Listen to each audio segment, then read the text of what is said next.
राधे राधे। आज हम बात करेंगे पांडवों के अज्ञातवास के बारे में। पांडवों को कितने साल का अज्ञातवास हुआ, कितने साल का वनवास हुआ, इन सब बातों के बारे में आज हम सविस्तार बात करेंगे।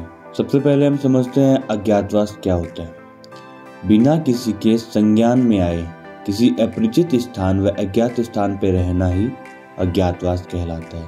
वनवास के 12 वर्ष पूर्ण होने के बाद पांडवों ने अब अपने अज्ञातवास के लिए मत्स्य देश के राजा विराट के यहाँ रहने की योजना बनाई। उन्होंने अपना वेश बदला और मत्स्य देश की ओर निकल पड़े। मार्ग में एक भयानक वन के भीतर एक शमशान में उन्होंने अपने अस्त्र शस्त्रों को छुपाकर रख दिया और उनके ऊपर मनुष्यों के मृत शवों तथा हड्डियों को रख दिया, जिससे कि भय के कारण कोई वहां ना पहुंचे। उन्होंने अपने अलग अलग नाम भी रख लिए थे, जैसे जय, जयंत, विजय, जत्सने और जयदुल, किंतु ये नाम केवल मार्ग के थे।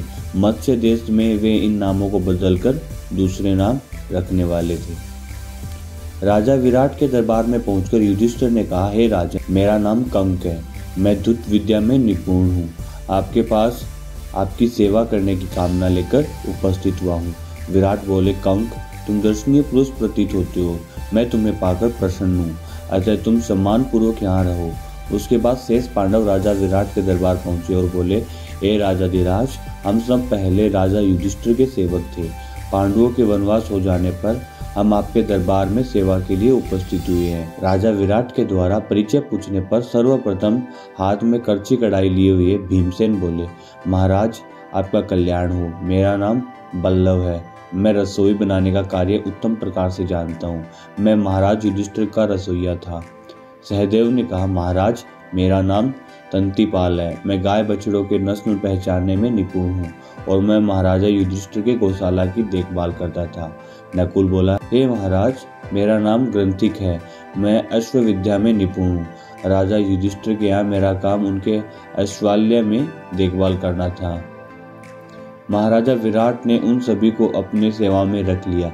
अंत में उर्वशी के द्वारा दिए गए सापवक नपुंसक बने हाथी दांत की चूड़ियां पहने तथा सिर पर चोटी गूंथे हुए अर्जुन बोले, हे मत्स्यराज, मेरा नाम वृनल्ला है, मैं नृत्य संगीत विद्या में निपुण हूँ। चूंकि मैं नपुंसक हूँ, इसलिए महाराजा युधिष्ठिर ने मुझे अपने अंतपुर की कन्याओं को नृत्य तथा संगीत सिखाने के लिए नियुक्त किया था।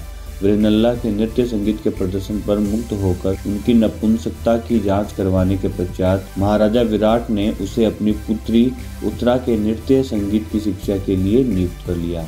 इधर द्रौपदी राजा विराट की पत्नी सुदेशना के पास जाकर बोली, महारानी, मेरा नाम सेनंद्री है, मैं पहले धर्मराज युधिष्ठिर की महारानी द्रौपदी की दासी थी, किंतु उनके वनवास जाने के कारण मैं कार्य मुक्त हो गई हूँ। अब आपकी सेवा की कामना लेकर आपके पास आई हूँ। उसमें गुण, रूप, सौंदर्य से प्रभावित होकर महारानी सुदेशना ने उसे अपने मुख्य दासी के रूप में नियुक्त कर लिया। इस प्रकार पांडवों ने मत्स्य देश के महाराजा विराट की सेवा में नियुक्त होकर अपना अज्ञातवास आरंभ किया।